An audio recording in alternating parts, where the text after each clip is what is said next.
Introducing YouTube memberships, a fun way to support the channel while getting some exclusive perks.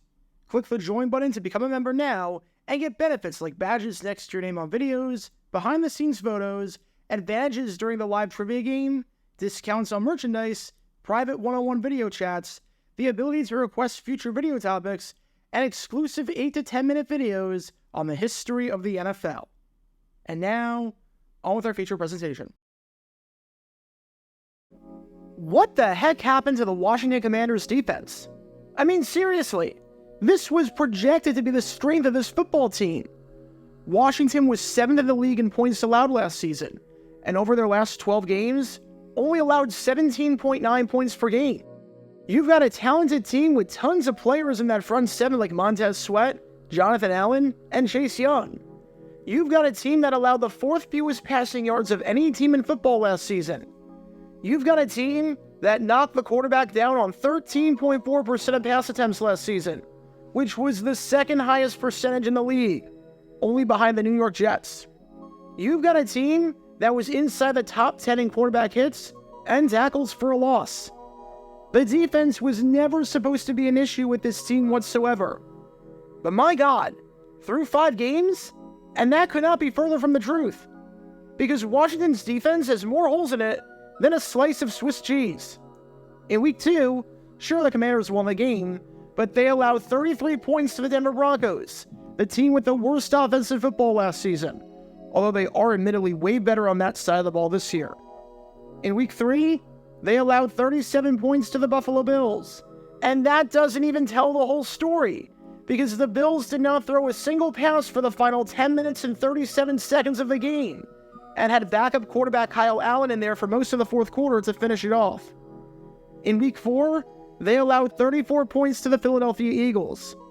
And in Week 5, their most recent atrocity on Thursday night against a reeling Bears team that had not won a game in nearly a full calendar year, not only did the Commanders lose and drop their 3rd straight game, but they lost by giving up 40 points, by allowing 451 yards of offense, and by allowing wide receiver DJ Moore to set the NFL record for the most receiving yards in Thursday Night Football history. Over Washington's last 4 games, they have given up 33 or more in all of them, 144 points total. And whereas last year, they were 7th in the league in points allowed, so far this year, they are 31st, ranking 2nd to last, with the only team worse being the Denver Broncos. And you can learn more about how historically bad their defense is by clicking the card in the upper right corner. Once is an accident, twice is a trend, 3 times is a problem.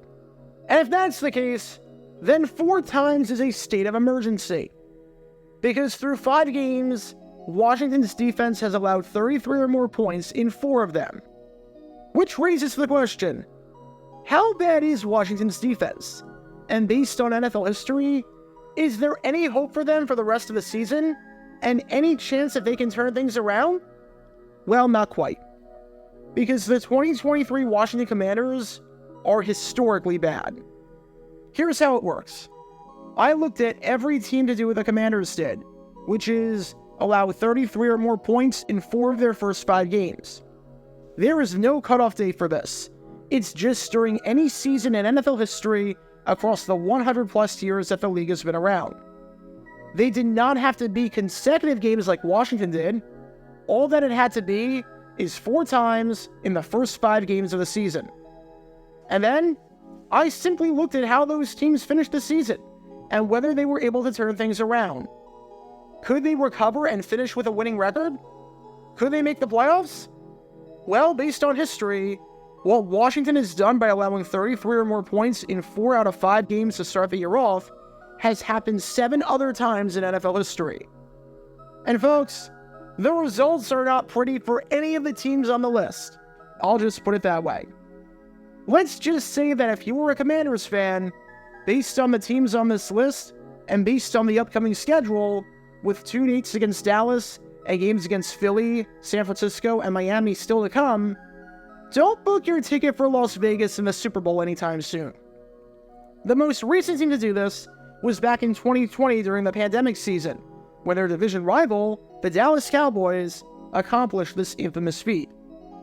Man, the Cowboys' defense was abysmal when Dan Quinn was not their defensive coordinator.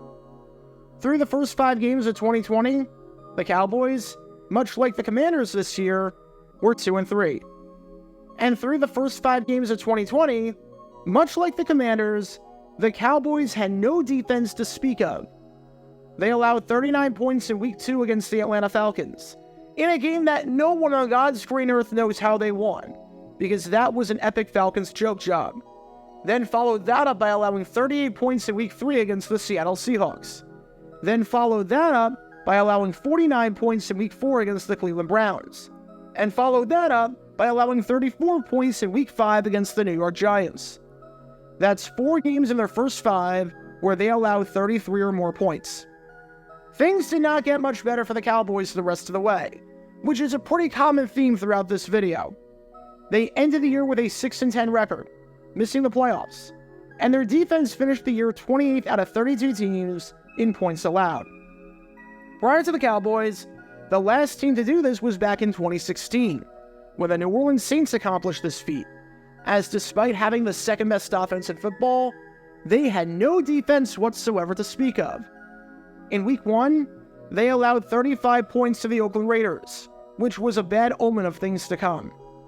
During their 3rd game against the Atlanta Falcons on Monday Night Football, they allowed 45 points, then followed that up by allowing 34 points to the San Diego Chargers, and followed that up after a bye week by allowing 38 points to the Carolina Panthers. They also had a 2-3 record through 5 games, much like the Commanders have this year. 4 games allowing 33 or more points, and it did not get any better as the season went on. The Saints missed the playoffs with a 7-9 record, and ended the year with an atrocious defense, ranking 31st out of 32 teams. By the way, the defensive coordinator of that team was Dennis Allen, as in, the team's current head coach. The results have been mixed at best, I'll put it that way. To find the last team to do it prior to the Saints, we have to go back to 2014, when the lowly Jacksonville Jaguars accomplished this feat. The Jags were a mess back then, as in their first 4 games, starting with the second half collapse against the Philadelphia Eagles during the opening week of the season, they truly had no defense to speak of. They allowed 34 in Week 1 to Philly, followed that up by allowing 41 to Washington in Week 2, followed that up by allowing 44 to Indianapolis in Week 3, and followed that up by allowing 33 to San Diego in Week 4. Once again, 4 games through the first 5, allowing at least 33 points. Although unlike the other teams on this list, they started 0-5 and were in the cellar with their season over well before Halloween. The Jags ended the season with a 3-13 record, posting the 26th best defense in the league out of 32 teams. And because Gus Bradley was an incompetent head coach who gave his coordinators way too long of a leash, defensive coordinator Bob Babich actually survived that season somehow. Go figure. 1 year before the Jaguars, you had the New York Giants doing this in 2013. In their first 5 games, the Giants started 0-5, and did so by allowing 33 or more points in 4 of their first 5, giving up 36 on Sunday Night Football in Week 1 to the Dallas Cowboys, giving up 41 in the Manning Bowl in Week 2 to the Denver Broncos, giving up 38 in Week 3 in a shutout loss to the Carolina Panthers, and giving up 36 in Week 5 to the Philadelphia Eagles. To be fair to the Giants, they somewhat turned things around. Their defense actually rebounded to the point where they ended the year 18th out of 32 teams, which is in the bottom half and is still not good, but it's a heck of a lot better than how they started the year off. And the Giants did finish 7-9, so while they didn't make the playoffs or even get back to 500, they did win 7 of their final 11 games down the stretch.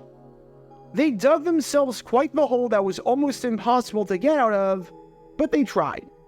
But still, that's 4 teams so far on the list, and all 4 teams finished the year with bottom half defenses that were below 500.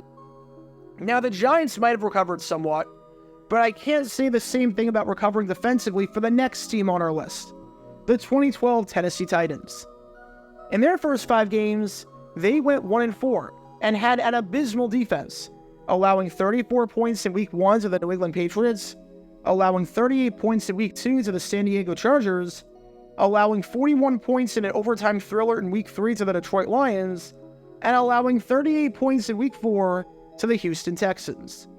Again, 4 times in their first 5, much like the Commanders in 2023, they allowed 33 or more points. The season did not get any better for the Titans going forward.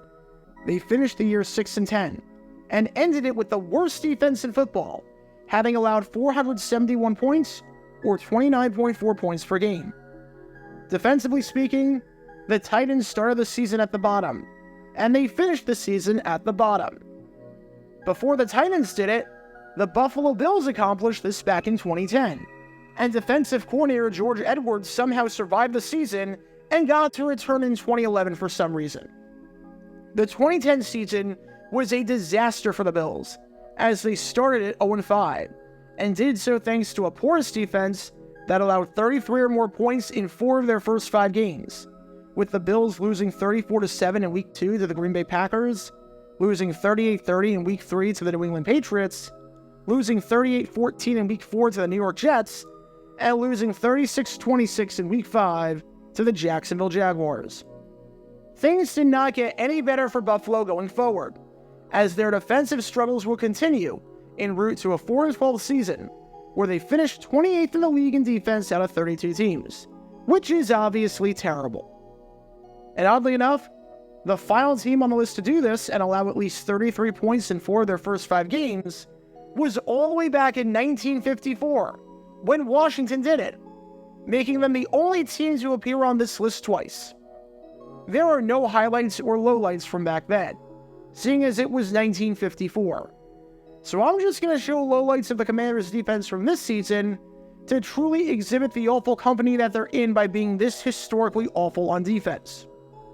Over their first 5 games, their defense allowed 33 points or more 4 times, allowing 41 in a Week 1 loss to the San Francisco 49ers, allowing 37 in a Week 2 loss to the Pittsburgh Steelers, allowing 51 in a Week 3 loss to the New York Giants, and allowing 49 in a Week 4 loss to the Philadelphia Eagles. Washington started that season 0-5, and would not get much better, finishing the year 3-9 with the second worst record in football, and even having 1 game in that stretch against the Cleveland Browns, where they allowed 62 points. Washington also ended that season ranked dead last in the NFL in defense, allowing 36 points per game, and ranking 12th out of 12 teams. So there you have it. That's the company that the 2023 Commanders are in, as you can see on this list. Alongside Washington in 1950, you've got Buffalo in 2010, Tennessee in 2012, New York in 2013, Jacksonville in 2014, New Orleans in 2016, and Dallas in 2020.